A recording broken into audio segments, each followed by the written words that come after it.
Hi dear students, आज अपन एक numerical करने वाले हैं और इस जो हमारी यूनिट नंबर सेकंड चल रही है फीडबैक एंड फीडबैक एम्पलीफायर, उसको सम अप करने वाले हैं। तो जो न्यूमेरिकल है वो काफ़ी सिंपल सा न्यूमेरिकल है।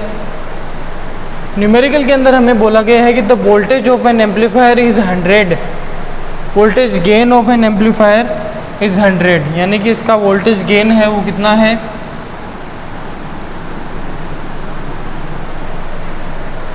100 है।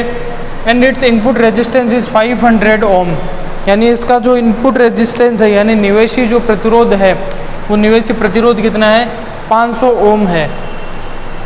What should be the feedback ratio of feedback network connected to it, यानी कि इसका फीडबैक रेशियो यानी बीटा कितना होना चाहिए जो इससे कनेक्टेड होगा फीडबैक में, so that the input resistance increase to 5000 ohm, यानी कि जो फीडबैक आप नेटवर्क क्या करवा रहे हैं यहाँ पे इनपुट करवा रहे हैं जो उसमें ऐड करवा रहे हैं वो कितना होना चाहिए फीडबैक रेशियो कि इसका जो इनपुट रेजिस्टेंस है वो कितना बढ़ जाए 5000 ओम तक बढ़ जाए। कहाँ तक बढ़ जाए 5000 ओम तक बढ़ जाए, ठीक है। और उसके बाद में इन्होंने बोला है what will be the nature of mixing circuit for connecting the feedback network at the input of amplifier, यानी कि आपको नेचर भी बताना है। तो अगर हम ये बोलते हैं कि जो नेगेटिव एम्पलीफायर है वहाँ पर हमने पढ़ रखा है कि जब हम इनपुट की बात करते हैं तो वहाँ पर जो रेजिस्टेंस है वो क्या हो जाता है फीडबैक लगाने के बाद में उसके रेजिस्टेंस में वृद्धि हो जाती है। जो आपका इनपुट रेजिस्टेंस है उसमें क्या हो जाती है वृद्धि हो जाती है। तो उसी तरीके से अपने को अब यहाँ पे बीटा कैलकुलेट करना है तो अपने को फीडबैक लगाने के बाद में जो रेजिस्टेंस होता है उसमें और जो पहले वाला रेजिस्टेंस होता है उसमें और जो आपका वोल्टेज गेन है उसमें, इन तीनों में जो रिलेशन है एक फॉर्मूला के हिसाब से वो अगर अपने को पता है और जिसमें फीडबैक रेशियो यानी कि बीटा भी आपके इंक्लूड होता है, अगर वो अपने को पता है तब वहाँ पे हम ये न्यूमेरिकल काफ़ी इजी वे में सॉल्व कर सकते हैं। तो अब यहाँ पे इसके सोल्यूशन में हम देखते हैं। सबसे फर्स्ट हम लिखेंगे कि अपने को गिवन क्या क्या है। गिवन में क्या क्या दिया हुआ है, the voltage gain of amplifier,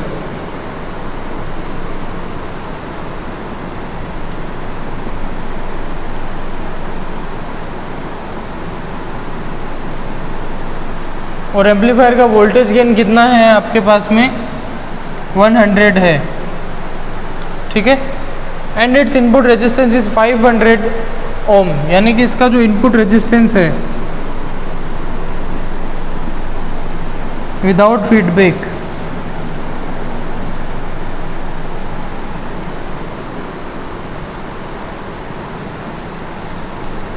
कितना है 500 ओम है, ठीक है।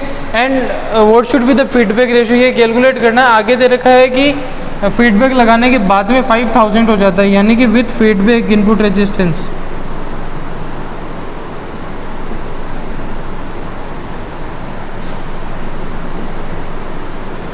कितना हो जाएगा 5000 ओम बढ़ जाता है, ठीक है। कैलकुलेट क्या करना है अपने को बीटा करना है यानी फीडबैक रेशियो।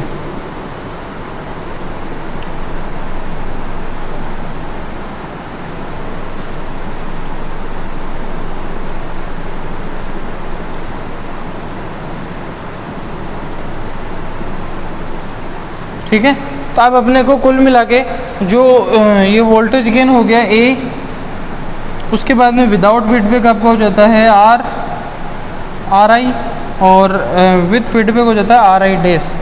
इनमें क्या देखना है रिलेशन देखना है जो कि हम पढ़ चुके हैं कि फीडबैक का नेगेटिव फीडबैक को लगाने के बाद में श्रेणी क्रम में क्या उसका इफेक्ट होता है। नेगेटिव फीडबैक यूज करने के बाद में उसके रेजिस्टेंस पे क्या इफेक्ट होता है, ये टॉपिक हम पढ़ चुके हैं पहले, इसका डेरिवेशन हमने कर रखा है तो हम उसका फॉर्मूला यूज ले सकते हैं। तो हम यहाँ पे लिखेंगे वी नो दैट, क्या जानते हैं अपन क्या रिलेशन होता है इनके बीच में, are I dash are I equal are I dash 1 minus A beta, ठीक है, ये होता है। और अब यहाँ पे अपने को जो वैल्यूज़ दे रखी हैं वो क्या करनी है, जस्ट अपने को इसमें पुट करनी है। यानी RI डेज की वैल्यू कितनी है, तो अब लिखते हैं नाउ पुटिंग वैल्यूज़।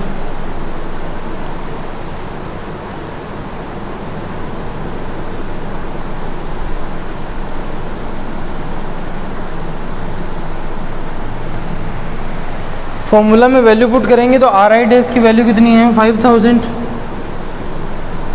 RI की वैल्यू कितनी है 500, A की वैल्यू कितनी है 100 और बीटा अपने को फाइंड आउट करना है। ठीक है, इसको रफ कर रहा हूँ यहाँ से।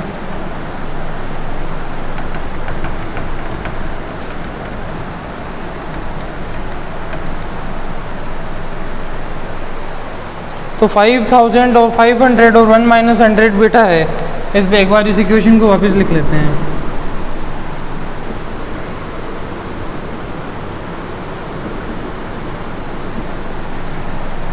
ठीक है, अब इस इक्वेशन को अपने को सॉल्व करना है और इसमें बीटा की वैल्यू फाइंड आउट करनी है। ठीक है, और बीटा क्या निकाल रहे हैं अपन यहाँ पे, फीडबैक रेशियो निकाल रहे हैं।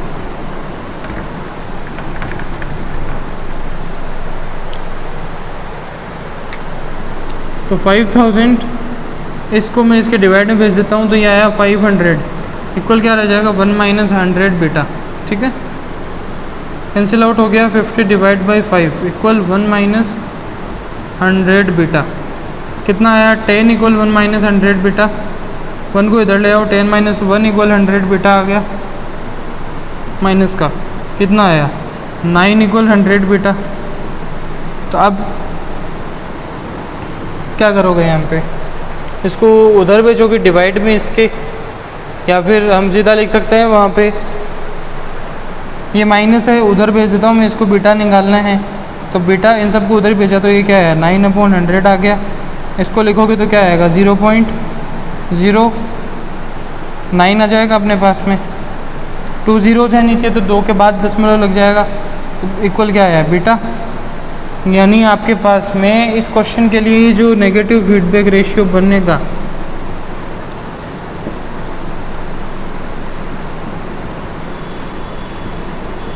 बीटा वो कितना आएगा 0.09 माइनस में आएगा। ठीक है, तो ये अपना एक सिंपल सा न्यूमेरिकल था जो हमने करा था। इस यूनिट में हमने काफ़ी अच्छे और काफ़ी ज़्यादा न्यूमेरिकल करे हैं। तो आई होप आपको ये यूनिट अच्छे से क्लियर हो गई होगी। और उसके बाद में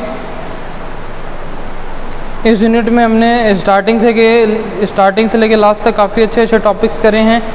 सबसे पहले हमने बात करी थी पुनर्निवेश क्या होता है, उसके बाद हमने ऋणात्मक और धनात्मक पुनर्निवेश की बात करी थी। उसके बाद हमने प्रिंसिपल ऑफ फीडबैक करा था जो काफ़ी इंपॉर्टेंट टॉपिक है आपके एग्ज़ाम के रिगार्डिंग। उसके बाद हमने यहाँ पे उसका गणितीय विश्लेषण करा था जो भी इम्पोर्टेंट आपके एग्ज़ाम के लिए। फिर हमने ऋणात्मक पुनर्निवेश द्वारा लब्धि का स्थायीकरण यानी stabilisation of gain by negative feedback ये भी पढ़ा था एग्ज़ाम के हिसाब से, ये भी इम्पोर्टेंट है। यानी कि उसमें अपने आप आता है टॉपिक ऋणात्मक पुनर्निवेश द्वारा अरेखीय विरूपण या रव का न्यूनीकरण, ये इंपॉर्टेंट है, आया हुआ क्वेश्चन है आपके एग्ज़ाम के हिसाब से, तो काफ़ी अच्छा है। फीडबैक टेक्निक्स हमने पढ़ी थी, 2-3 टाइप्स की फीडबैक टेक्निक्स थी, धारा निवेश, पार्श्व निवेश। फिर हमने निर्गम प्रतिरोध पर पुनर्निवेश का प्रभाव पढ़ा था और निवेशी प्रतिरोध पर पुनर्निवेश का प्रभाव पढ़ा था, तो वो भी हमने पढ़ा था। उसके बाद हमने पैरामीटर मॉडल पढ़ा था, उत्सर्जक निवेशी परिपथ, उत्सर्जक अनुगामी प्रवर्तक पढ़ा था। और उसके बाद में हमने न्यूमेरिकल्स करे थे काफ़ी। इस यूनिट में हमने 8-9 10 न्यूमेरिकल कर लिए हैं, तो यूनिट आपकी अच्छे से क्लियर हो गई है। तो हमारी इलेक्ट्रॉनिक की 2 यूनिट्स कंप्लीट हो चुकी हैं।